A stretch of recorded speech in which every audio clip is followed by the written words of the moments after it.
All right, Kirby Smart was talking with Paul Feinbaum. I thought it was a very good conversation. It was just before G Day. And one of the things that Kirby said that I want to talk about right here is we can be more explosive on offense than in 2021. That's getting around quite a bit inside the program because there's a lot of people that feel that way. Kirby's talking like that. Stetson's saying that. Insiders are saying that. I mean, like, I obviously don't say who I talk to, the people, but I was talking with someone in I think this was more in March than April, and they really felt like they that Georgia had the capability of scoring a bunch of points. And there were a lot of reasons why. I'm going to talk about all of that right now. Make sure you're picking up DAWGSTRUCTION if you want it autographed or signed or whatever. And Georgia Bulldog clubs. If you're out there, I'm really glad to come and meet and talk with y'all during the summer. Just let me know, dean at dogpost.com. Can they become more explosive? I think they can. I mean, like when you start looking at a season ago, they were pretty explosive. I mean, to begin with, right? I mean, this wasn't a team that was struggling to score. They were one of the top offenses in the country I mean, just period.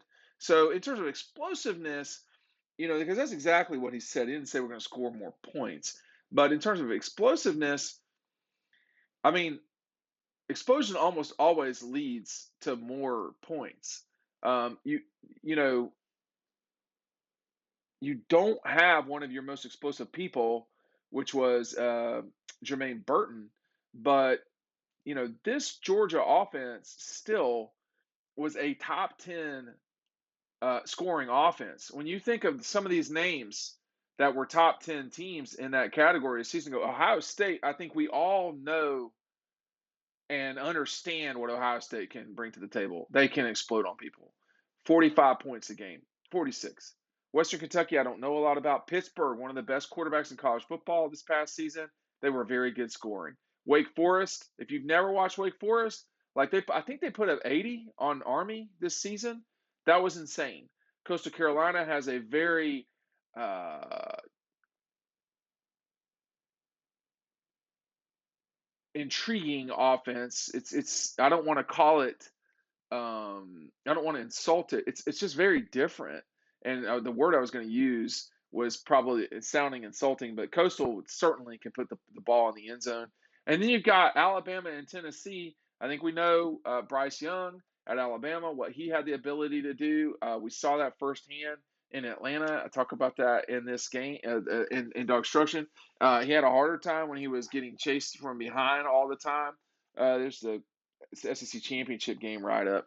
Um, Bryce Young was really hot in that second quarter, and that was all they needed, Alabama. And those were explosive plays. Tennessee, obviously, very explosive this past season. They were not explosive against Georgia, but they were very explosive against everybody else, honestly, including Alabama. And then you had Oklahoma. I think we know what they're like. I don't know a lot about SMU. And then you have the Dogs at 38 and a half, 38.4 points a game. That's a lot of points to score. So can Georgia do better than that? I don't know if they can score more points. When you look back a season ago, they scored 56 against UAB, 40 against Carolina, 62 against Vandy. After the Vanderbilt game, I wrote that that was as good an offense as I had seen from Georgia, maybe ever. Talking about the Vanderbilt game specifically, but the fact that they had scored 158 points, I just did that math in my head, in 3 games. Okay, that's a lot. And then they go with 37 against Arkansas, 34 against Auburn, 30 against the Cats, 34 against the Gators, 43 against Mizzou, 41 against Tennessee, 56 against Charleston Southern, 45 against Tech, 24 in their probably worst game of the post Clemson game offensively, 24 points against Bama, 34 against Michigan, and 33 against Bama the second time. Let's keep in mind that with the exception of the 2 Alabama games, the Kentucky game, and the Auburn game, Georgia was not playing its first string offense the bulk of those games.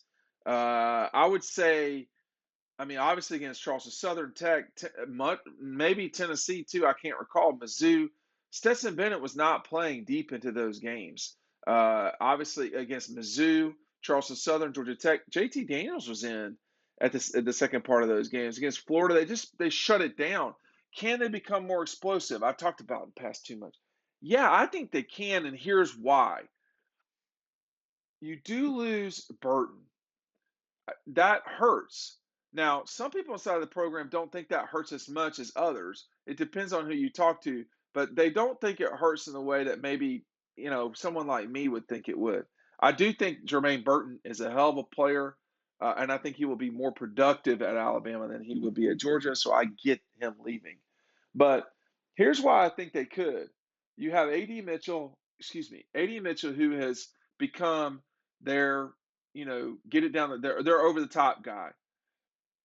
Now you have the return of these players. These are going to be players that did not play a season ago in a meaningful way. Eric Gilbert, all right? He's going to be there. He didn't really play last year. Well, he didn't play at all last year. You're going to have Don Blaylock. He didn't really play last year. You're going to have Arian Smith, who was battling injuries a lot. We have a beautiful picture of him in DAWGSTRUCTION. You can pick that up down below. Smith is a game changer if he's out there and healthy for 15 games. And then also you have Rosemary Jack Saint, who has been banged up a lot too. Those two guys have been banged up a lot. You also return. Keep in mind, Darnell Washington missed about the first 5 games of the season last year. He's banged up right now, but he should be fine by the fall. Obviously, you're returning Brock Bowers. You got with Gilbert a player that the league has seen before, and it's not gone well for the league. So I should add, you're returning a starting quarterback in Seth Bennett, who has experience the likes of which no one in college football has right now. He's won a national championship as a starting quarterback. That person doesn't exist besides him. Does that make you more explosive? That doesn't necessarily. But what Stetson brings to the table moving forward after the development, this is his first. We talked about this a season ago. Stetson Bennett gets a whole spring with Todd Monken. Well, that was what was supposed to lead JT Daniels to total explosion. And in many ways, it did. But when you look at these games, I mean, JT played in the Carolina game and the Clemson game and the Vanderbilt game. That's it in terms of offensive explosion. Now, they really exploded on Vanderbilt. They did. That was insane. But the UAB game, you can't tell me they didn't score or exploded there. Now, I've concentrated on the offensive receivers, but the bulk of the offensive line is coming back, the bulk, not all of it. And then you have 2 running backs who are more, well, it's hard to say they're more home run hitters than James Cook. But Kenny McIntosh has the capability to be an extremely explosive player at any time he touches the ball.